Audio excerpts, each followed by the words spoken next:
We have tested out the Agera R normally in the hypercar version, but have we tested out the Drift Edition? We haven't. So today we are testing out the Drift Edition of this vehicle, and we'll be seeing if it is any good at drifting. But before we get into it, don't forget to like and subscribe if you are new, as it does help out the channel.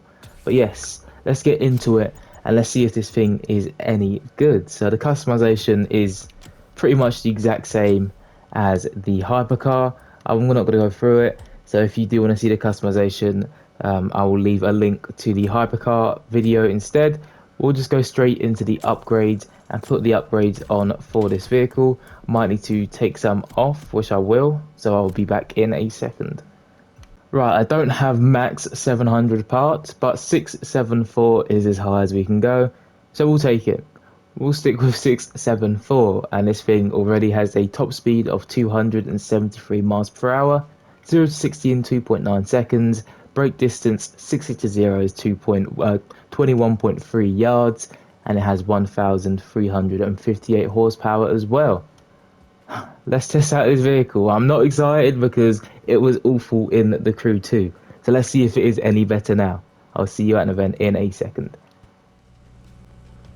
One thing we are doing that is different from the Crew 2 is a drift race. That's right, we're actually doing a drift race. It's not just around a circuit. We're actually going on roads, competing with someone else or a ghost all the time, all the points. So yeah, let's see if it is any good at this vehicle in a drift race instead of a drift event. Come on. Do me justice. This thing is insanely quick as well. Oh, come on. Okay, we need points. Let's see if we can get some points. Let's see if this thing can drift as well, firstly. I mean, it feels a bit heavy. Not heavy, but like, it feels better to drive than the hypercar version, I'm not gonna lie. It can't drift at all. I need to get used to speed. Okay, I've been using the 370Z, which literally like can go max 100. So yeah, I need combos as well. Come on. Yeah, this thing sticks. Like it doesn't want to drift.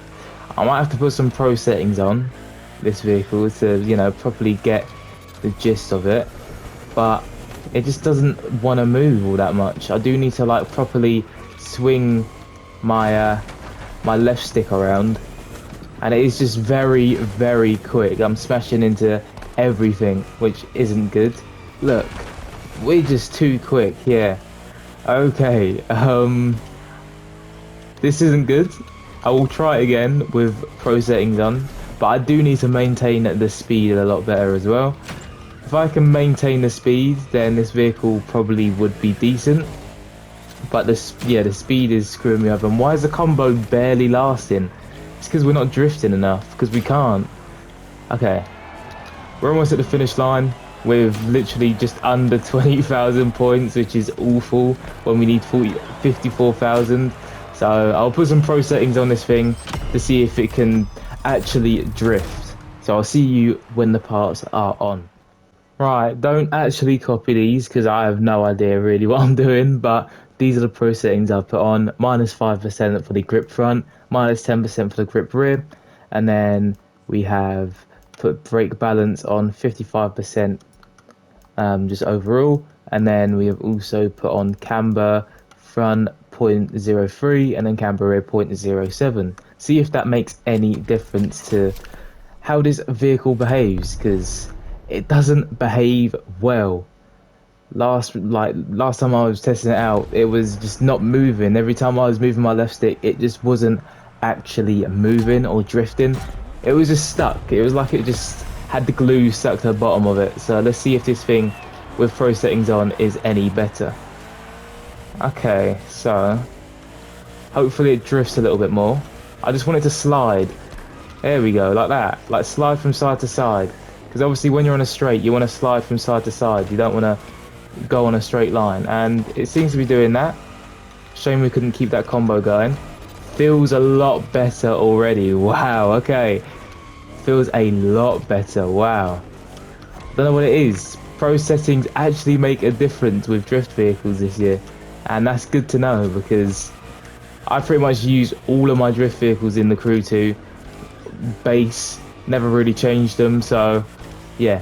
And it helps that I know what to expect when coming into this event. I know that I need to not go so quick with this vehicle, but it is still definitely too quick in my opinion.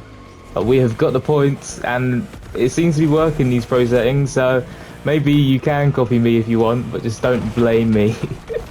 But I mean, not too bad. It's definitely a better run for this vehicle. We've got the points now, so to be fair, we can do whatever, but definitely handles 10 times better, which is nice to see, because if you do buy this vehicle as well, it's not cheap. It's very expensive, like upwards of 1.5 or something, like 1.8 I think this thing is. So this thing is very, very expensive. Or is it? Or is it cheaper? I don't know actually. I think it's cheaper. I think it's quite a bit cheaper actually. I could be exaggerating the price, but when you pay that much for a drift vehicle, anything more than 200k for a drift vehicle is very, very expensive. So when you're paying this much for a Koenigsegg Agera, you do expect something decent. And then pro settings showed that it can be decent, but still not perfect, and to be fair, not up there with the 370Z. So out of 10, what am I going to give the Agera? So customization wise, does have a handful of customization that I showed off in the hypercar edition of this vehicle, which is nice to see. Also, the price isn't good at all for a drift vehicle, like I was saying, but the performance definitely too quick. Handled awful before I put the pro settings on. Then when I put the pro settings on, it felt like a completely different vehicle, and I'm going to keep them pro settings on this vehicle for life. But base, it was not great at all. So out of 10, oh, I'm going to give it a 6.8 out of 10, but it was still very enjoyable and I would still use it. It's just the price, if you're going to buy it and you don't have it already, very expensive, and just the overall performance wasn't too great. But I would still use it, but I think a 6.8 is fair for this vehicle. And obviously, if you have used this vehicle, tell me what you think of it down below in the comment section, and while you're down there, don't forget to like and subscribe if you are new, and I'll see you in the next video.